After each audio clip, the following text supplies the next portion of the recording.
Tay.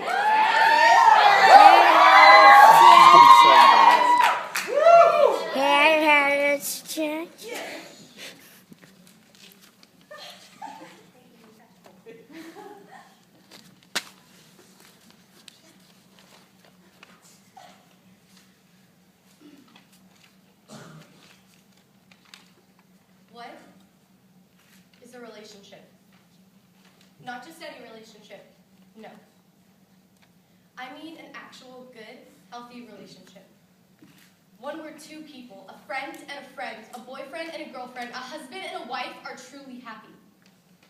A relationship where a lightning storm may blow your way and fill your skies with gray, but your other half is the sun's rays breaking through to make the day. What happened to relationships like that? And what happened to relationships exploding with feelings other than lust? Exploding with happiness and joy every time you take a bite. Like flavor-blasted goldfish, shooting that tingling sensation of amazingness in every inch of your body so that you cannot help but reach your hand back into the bag and go back for more. I wish that all relationships could go back in time and be as simply happy as two kids on a playground, sharing that bag of flavor-blasted goldfish.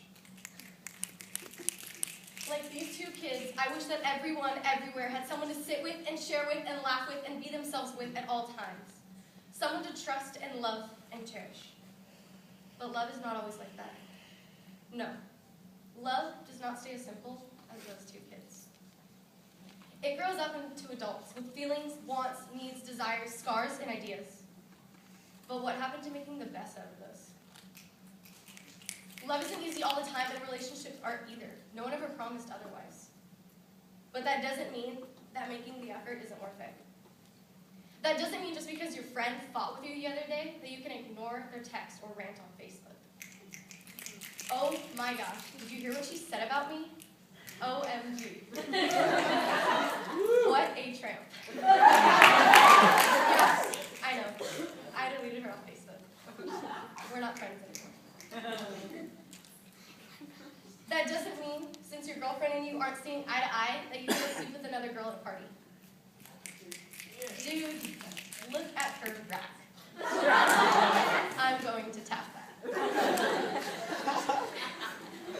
Do it, man. Your girlfriend's being lame and that chick wants you. I'll cover for you.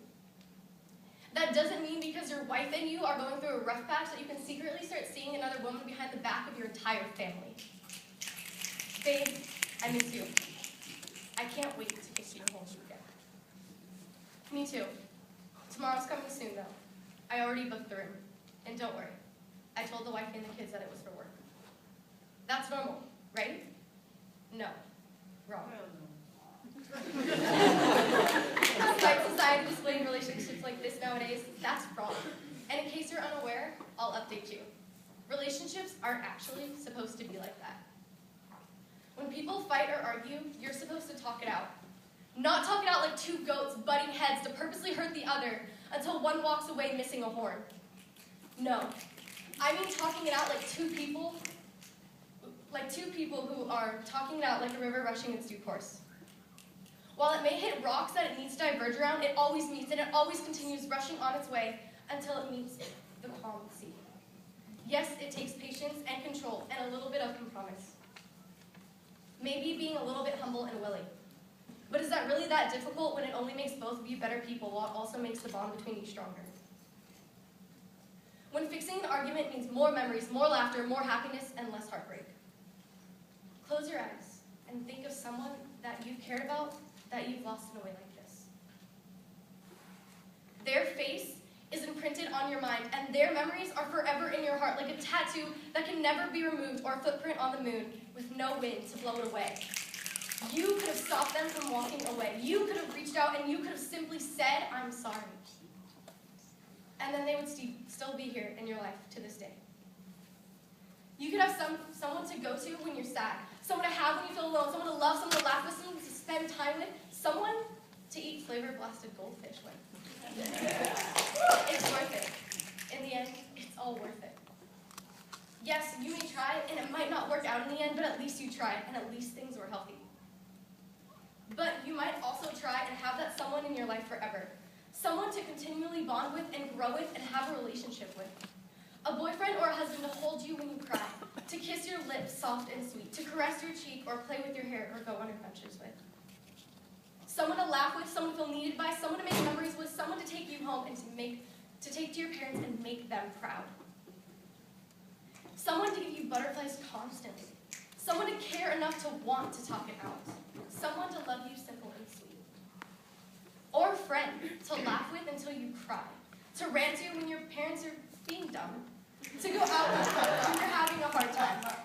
Someone to hang out with or spend the night with, and someone to simply care.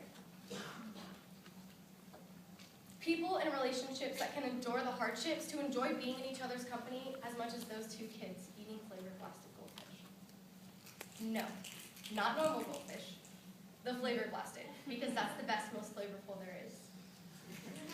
That's how it should be. So what happened to the times when one person could yell in anger and frustration, and instead of yelling back or walking away, their friend or partner would whisper, soft and sweet, to calm them down and steady their breathing instead of elevating it? And what happened to people being happy in a great relationship instead of okay in a mediocre one? And what happened to wedding anniversaries of 25 years or more? And why is it that divorce seems more common and natural than marriage when marriages are supposed to say I do to forever? Because people have given up. It's easier to give up and stand your ground than compromise. It's easier to just jump from one lustful bed to the other. It's easier to call it quits and try someone new instead of fixing things with the old. But last I checked, when your car needs an oil change, you don't go buy a new one. So I'm telling you to not give up. Don't follow in your parents' footsteps if they yelled more than they laughed. Don't follow in your parents' footsteps if one of them left you. And don't follow in your parents' footsteps if they gave up. Because it not only hurts them, but it hurts kids. It not only hurts kids and entire families, but it's ruining this country. People need friends and a spouse and parents, and that's what makes them grow up healthy. But they need those relationships healthy in order to do that. So next time your friend, or your boyfriend, or your husband, or your wife upsets you, just think. Imagine that person gone from your life. Imagine no one to Facebook, no one to text, no one to call, no one to hold you, no one to spend time with, no one to love, no one to laugh with, no one to kiss, no one to hug, no one to brag about, no one to have that special connection with. Life without love and relationships, that's no life at all. Life without this is like earth without land and sea, space without stars and planets, roses without petals and thorns, cars without engines and wheels, smiles without lips, speeches without tongues, goldfish without flavoring. So next time you fight with the one you love, next time you hear of a divorce, just remember, what is a relationship? It's simply two kids on a playground, having the best time of their lives, soaring on top of the world together, and eating flavored plastic.